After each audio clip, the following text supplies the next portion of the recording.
Every one of us has a story. We have a story to tell. Here's the deal. When you give somebody your resume, you're trying not to get eliminated.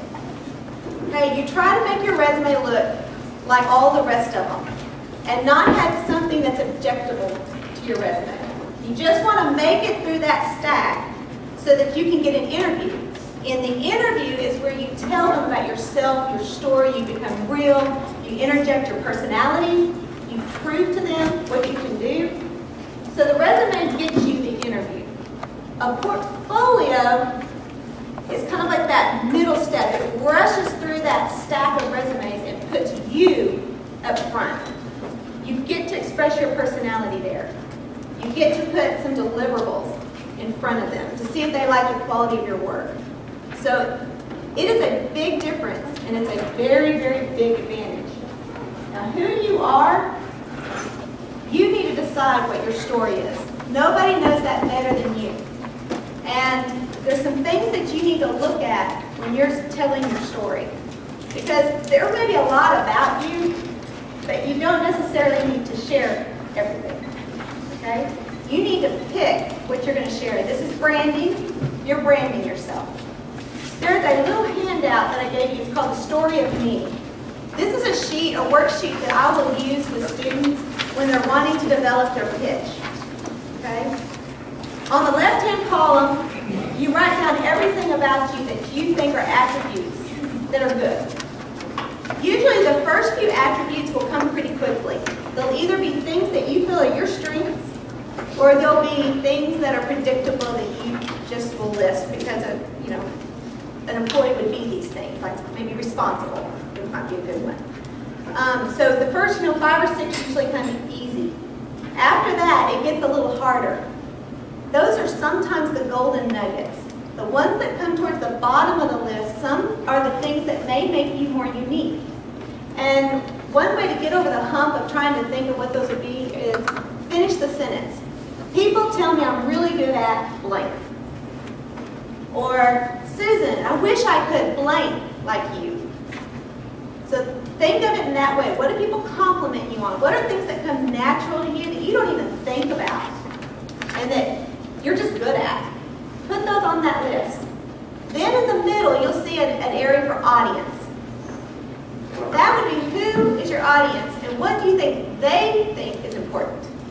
Okay, so here you are talking to them in the first column and then take a jump. Here I am listening. What do I think is going to be important? So that's your filter. So after you figure out your audience, you go back to the first list and pick up the things that you think would be important to them. And then that's what you're going to emphasize.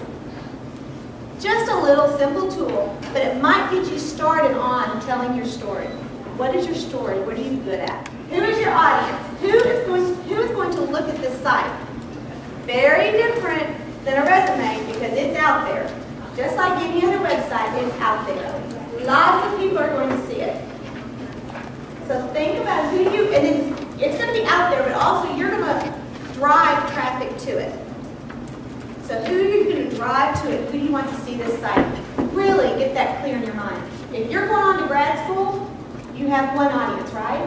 You have faculty members. You have admissions people that are your audience. If you're going to work, you have HR people who may not know your industry or actually what you're going to do, but they do a lot of hiring. And then you may have hiring managers who do the actual work, and they want to see your more technical skills. So you got to give everybody a little bit of what they want to see. What is your image going to be? First picture, and I hate to have my picture taken. Y'all have to know that. Don't like it. I don't hardly ever do it. But and this is an old picture, but Career Services hires a photographer to take pictures of us to make us try to look professional. Okay? So that's my trying to look professional picture. And I've got on TCU purple, and that's the image that Career Services wants to project of me. Now the other is me at a Motley Crue concert.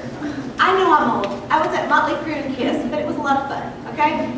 That's really not what I'd want on my professional portfolio. More of a Facebook picture.